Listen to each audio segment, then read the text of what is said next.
ভূতের আড্ডা।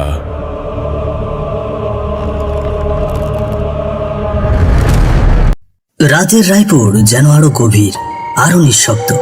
চারপাশে ঘন গাছ ঘেরা, যেন অন্ধকারটা গিলে নিচ্ছে আলোকে। মাঝখানে এক বিশাল ফাঁকা জায়গা, সেখানে আলো জ্বলছে কয়েকটা তাঁবুর নিচে, আর চলছে কাজ। ঠিক এই রাতেও প্রায় 10 জন শ্রমিক ব্যস্ত, মাথা নিচু করে কেউ কাজ চালিয়ে যাচ্ছে, কেউ বা মাটি সরাচ্ছে। তাদের মধ্যে 2 জন শহর থেকে আসা, অঙ্কুশ ও প্রভাত। পরনে রয়েছে শার্ট প্যান্ট। তারা এই প্রজেক্টের দায়িত্বে। এক কোণে দাঁড়িয়ে বিশাল এক মাটি খোঁড়ার মেশিন, আলোয় তার ছায়া পড়ে লম্বা হয়ে গেছে কাদার উপর। চারিদিক নিস্তব্ধ, শুধু মাঝে মাঝে মেশিনের ধাতব গর্জন। আর সেই জমির শেষ প্রান্তে অন্ধকার ভেদ করে চোখ গেলে দেখা যায় এক পুরনো বিশাল বাড়ি। প্রভাত সেখানে থাকা কিছু শ্রমিককে নিজের কাছে ইশারা দিয়ে ডাকলেন। তাদের মধ্যে ছিল রঘুনাথ, শ্যামলাল ও হরিনাথ। বলি, আপনাদের কাজের গতি এত কম কেন? এইভাবে চললে তো 1 মাস লেগে যাবে কাজ শেষ করতে। আপনাদের আগেই বলেছি এই কাজ 15 দিনের মধ্যে শেষ করতে হবে, তারপর এখানে ফ্যাক্টরির কাজ শুরু হবে। জি সাহেব, আমরা তা মাথায় রেখেই কাজ করব। আপনি আশা করি কোনো ত্রুটি পাবেন না। আচ্ছা, তোমরা তো এই গ্রামেরই লোক, তাই না? আগে না সাহেব, আমরা পাশের গ্রাম থেকে এসেছি সকলে। তাহলে সামনে যে গ্রামটা দেখা যাচ্ছে সেখান থেকে লোক নেওয়া হয়নি কেন? সাহেব, ওই গ্রামে তেমন মানুষ থাকে না, ওদিকটা নিয়ে না বললেই ভালো। তা কেন? আর সামনে যে বিশাল বাড়িটা দেখা যাচ্ছে, ওটা কি পরিত্যক্ত? কেউ দেখাশোনা করে না? না সাহেব, ওই বাড়ির নাম মুখেও আনবেন না, ও বাড়ি অভিশপ্ত। কি যে বলো তোমরা! এইসব কুসংস্কার পুষে রেখে কি কাজ হয়? আরে যাও যাও, সবাই কাজে ফিরে যাও। প্রভাতের কথা শেষ হতেই শ্রমিকরা মাথা নিচু করে আবার কাজে লেগে পড়ে। তবে প্রভাত আর অঙ্কুশের মাঝখানে অদ্ভুত এক চুপচাপ ভাব জমে রইল। বোকা গ্রামের মানুষ এখনো এসব কুসংস্কার নিয়ে বাঁচে। ওই বাড়িটা নাকি অভিশপ্ত। তাজা সত্যি বলেছিস। সেই মুহূর্তেই আকাশ কাঁপিয়ে উঠল এক প্রবল বজ্রপাত। সঙ্গে সঙ্গে ঝেঁপে এলো অঝোর বৃষ্টি। শ্রমিকরা কাজ ফেলে ছুটে গিয়ে আশ্রয় নিল মাঠের একপাশের বড় গাছটার নিচে। প্রভাত আর অঙ্কুশ নিজেদের ভেজা জামা সামলাতে সামলাতে গিয়ে বসে পড়ল সামনে টাঙানো তাঁবুর নিচে। মেশিন থেমে আছে, তাঁবুর ভেতরে জ্বলছে আলো, আর চারপাশে শুধু বৃষ্টির শব্দ। অঙ্কুশ, দেখ, যে বৃষ্টি শুরু হলো এতে মনে হয় না আর কাজ করা সম্ভব হবে। টার্গেট নিলাম যে 15 দিনের, তবে আজ রাতে তো আর কাজই হলো না। তাই তো দেখছি। তা সকলকে কাজ বন্ধ করে দিতে বল। বলি, আজ আর কাজ সামনে নেওয়া যাবে না। যে বৃষ্টি শুরু হলো, সবাই আজকের মতো কাজ বন্ধ করো, বিশ্রামে যাও। ঠিক আছে সাহেব। প্রভাত হাঁটতে হাঁটতে প্রবেশ করলো সেই পুরনো ধূসর বাড়িটার ভেতর। বাড়িটা যেন একটা পুরাতন জাদুঘর। চারপাশে ছড়ানো ছিটানো প্রাচীন আসবাবপত্র, কোনোটা ভাঙা, কোনোটা ধুলোয় ঢাকা। প্রভাত সিঁড়ি বেয়ে উঠে গেল দোতলা। তারপর সামনের ঘরে ঢুকতেই চোখে পড়ল কাঠের টেবিল, আর তার ওপর রাখা একটা বাক্স। প্রভাত ধীরে ধীরে কাছে গেল, আঙুলে ছুঁয়ে ফেলল বাক্সটা। তারপর চোখ ছানা বড়া। ভেতরে ঝলমলে স্বর্ণমুদ্রা দেখে সে নিঃশ্বাস বন্ধ করে তাকিয়ে রইল। সোনার চকচকে আলোয় যেন চোখ ঝলসে গেল। সে হাতে তুলতে যাবে, ঠিক তখনই এক ঝটকায় তার ঘুম ভেঙে গেল, আর সে উঠে বসে পড়ল। চারিদিক অন্ধকার, শুধু তাঁবুর বাইরে বৃষ্টির টিপটিপ শব্দ, আর মাঝে মাঝে বজ্রপাতের শব্দ। পাশে অঙ্কুশ নীরবে ঘুমিয়ে আছে, চোখ বন্ধ, মুখে যেন এক অদ্ভুত শান্তি। এ কি দেখলাম আমি? ওই পুরনো বাড়িতে একটা বাক্স, আর তার ভেতরে স্বর্ণমুদ্রা? না না, এটা কি করে সম্ভব? স্বপ্ন ছিল, কিন্তু এত বাস্তব লাগলো কেন? এর পিছনে কিছু একটা আছে, আমাকে সেটা খুঁজে বের করতে হবে। প্রভাত তাঁবু থেকে বেরিয়ে আসে। মাঝে মাঝে মাটিতে জলের ছিটে পড়ছে, সে তাকায় দূরের ছায়ায় ডুবে থাকা সেই বিশাল বাড়িটার দিকে। তার চোখে এখন সেই বাড়িটা একেবারে স্পষ্ট। আর ঠিক তখনই তার পেছন দিয়ে একটা লম্বা ছায়া তাঁবুর উপর দিয়ে সরে গেল। প্রভাত সঙ্গে সঙ্গে পিছন ঘুরে তাকালো, কিন্তু সেখানে কেউ নেই। সে আবার সামনে ফিরে তাকাতেই দেখে হরিনাথ ঠিক তার সামনে দাঁড়িয়ে আছে। প্রভাত কেমন যেন চমকে উঠল। এই মানুষটা কখন এলো? কোনো শব্দ ছাড়াই এত কাছে কিভাবে? কি ব্যাপার, তুমি এখানে কখন এলে? আগে সাহেব, আমি দেখছিলাম সব কিছু ঠিকঠাক আছে কিনা। তারপর দেখলাম আপনি এখানে দাঁড়িয়ে, তাই এখানে চলে আসলাম। কোনো সমস্যা হয়েছে কি সাহেব? না, ও কিছু নয়। বৃষ্টির গতি কেমন তাই দেখতে একটু বাইরে বের হলো।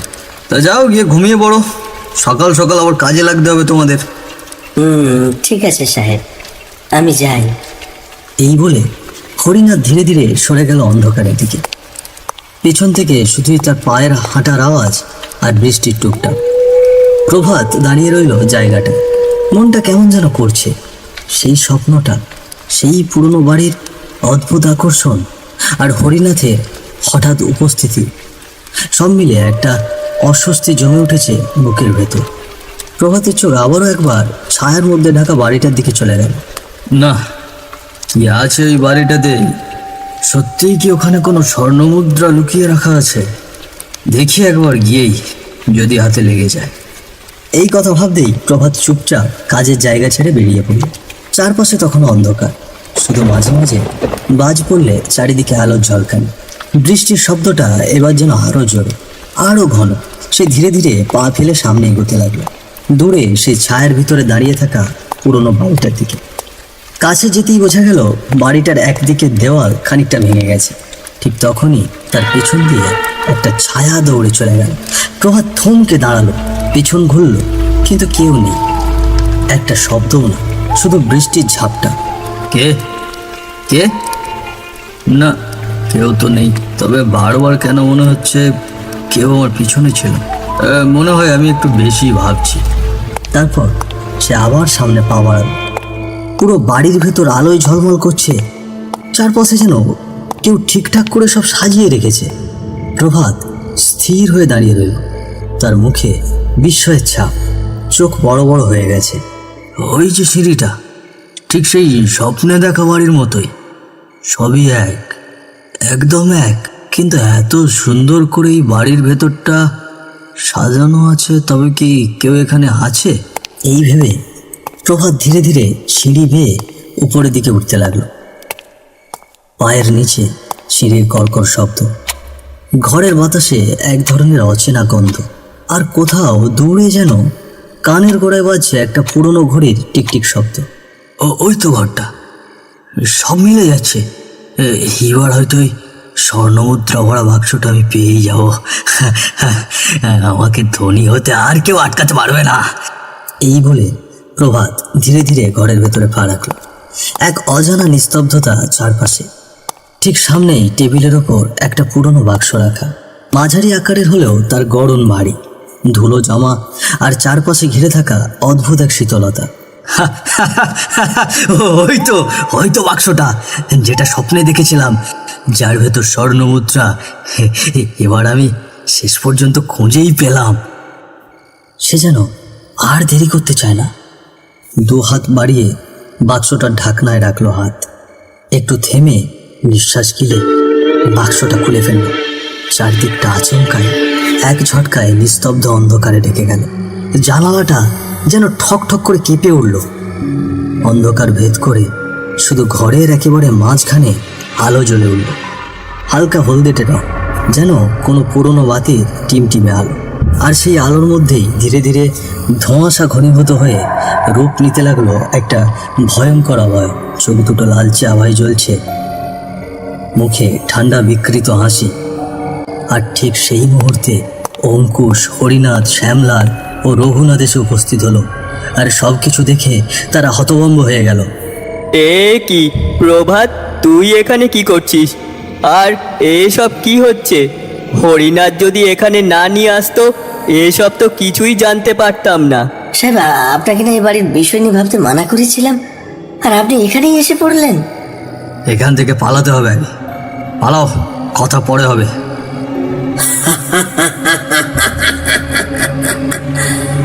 পালাবি? কোথায় পালাবি? আর দেখছি আরো বেশ কিছু মানুষ এসেছে। কে কে তুমি? ভূত? ভূত? যেতে দাও, আমরা তো কিছু করিনি। ওদের কথা বাদ দে, তুই কিছু করিসনি, তোকে যেতে দেব? তোর জন্যই আমি আমার পুরো পরিবার হারিয়েছি। তুই তাদের শরীরে আগুন ধরিয়ে দিয়েছিলি, শুধু এই কারণে তারা সময় মতো খাজনা দিতে পারেনি। আমি তখন প্রতিবাদ করতে গিয়েছিলাম, ঠিক তখনই সেই বিশাল প্রাসাদের ভেতর বসে রয়েছে জমিদার মশাই। বসে হুক্কা টানছে। ধোঁয়ার কুণ্ডলি ধীরে ধীরে উপরের দিকে উঠে যাচ্ছে। পাশে দাঁড়িয়ে আছে কয়েকজন লাঠিয়াল, চোখে মুখে রুক্ষতা আর নিষ্ঠুরতার ছাপ। হঠাৎ দিক বিদিক ছুটে আসা পায়ের শব্দে থমকে গেল মুহূর্তটা। দরজার ফাঁক দিয়ে হুমড়ি খেয়ে ভেতরে ঢুকে পড়ল এক যুবক। ভোলা, মুখে কান্না, চোখে আগুন। জমিদার বাবু, আপনি কি করলেন? আমার পুরো পরিবারকে আগুনে পুড়িয়ে মারলেন, শুধু এই জন্য যে তারা সঠিক সময়ে খাজনা দিতে পারেনি। আপনি কি আদৌ মানুষ? ভোলার কণ্ঠে শোকের চেয়ে বেশি ছিল অভিযোগ আর প্রতিবাদের ঝাঁজ। তারপর লাল চোখে বলে উঠলেন, তোর এত বড় সাহস! তুই এক সামান্য কৃষকের পুত্র, আমার সামনে দাঁড়িয়ে এমন ভাষায় কথা বলিস? হ্যাঁ বলছি, আপনার এই মুখোশ আজ আমি খুলে দেব। তবে রে, এই ব্যাটার এত সাহস! কে আছো? এই ছেলেটার শরীরে আগুন লাগিয়ে দাও এখনই। জমিদারের মুখ থেকে সেই আদেশ বেরোনোর সঙ্গে সঙ্গে লাঠিয়ালদের মাঝ থেকে একজন সামনে এগিয়ে এলো, হাতে এক জ্বলন্ত মশাল। মুহূর্তের মধ্যে সে ছুটে গিয়ে মশালটা ছুঁড়ে মারল ভোলার শরীরে। আর চারপাশ যেন আগুনের তাপে কেঁপে উঠল। ভোলার গায়ে আগুন লেগে গেল। মুহূর্তে তার কাপড়ে দাউ দাউ করে জ্বলতে লাগলো আগুন। সে ছটফট করতে লাগলো, চিৎকার করে উঠল, আহ আহ আমি আমি আবারও আসবো, ফিরে আসবো।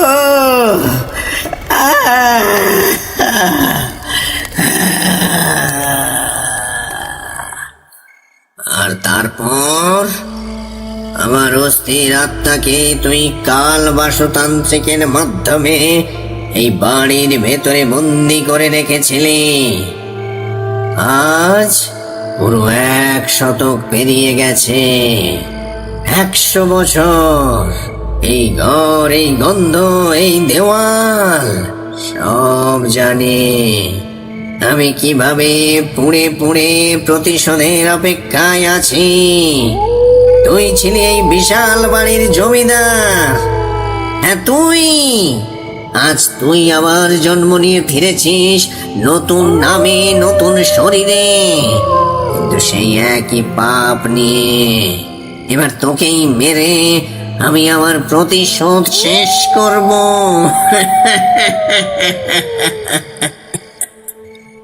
অবয়বটার মুখে এসব কথা শুনে ঘরের সবাই নিস্তব্ধ হয়ে দাঁড়িয়ে রইল।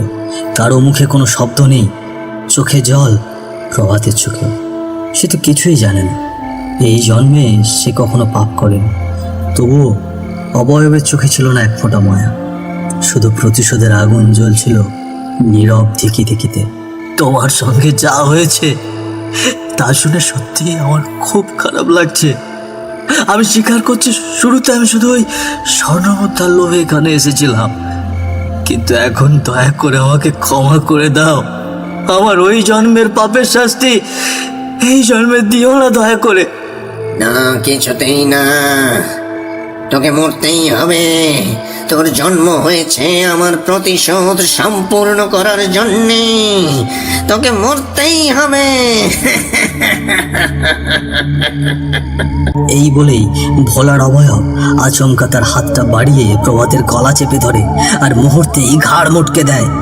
আর তার শরীরটাতে হঠাৎ করে আগুন জ্বলে উঠল।